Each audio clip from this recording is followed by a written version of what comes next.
the Russians are not going to roll over and play dead. In fact, what the Russians are going to do is they're going to crush the Ukrainians. They're going to bring out the big guns. They're going to turn places like Kiev and other cities in Ukraine into rubble. They're going to do Fallujahs. They're going to do Mosuls. They're going to do Grozny's. You know what happened in World War II when the United States was faced with the possibility of having to invade the Japanese home islands in early 1945. The idea of invading the Japanese home islands after what happened at Iwo Jima and then later what happened in Okinawa really spooked us. So you know what we did? We decided to burn Japanese cities to the ground starting on March 10th, 1945. We killed more people the first night we firebombed Tokyo than we killed at either Hiroshima or Nagasaki.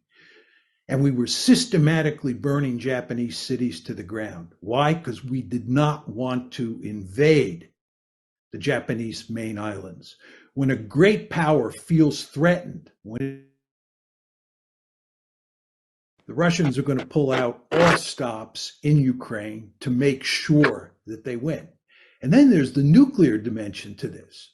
The Russians have already put their nuclear weapons on high alert. This is a really significant development because what they were doing was sending us a very powerful signal as to how seriously they take this crisis and what's going on.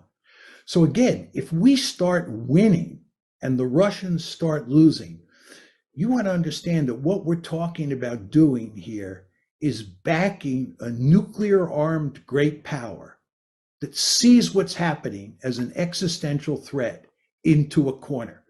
This is really dangerous. Go back to the Cuban Missile Crisis.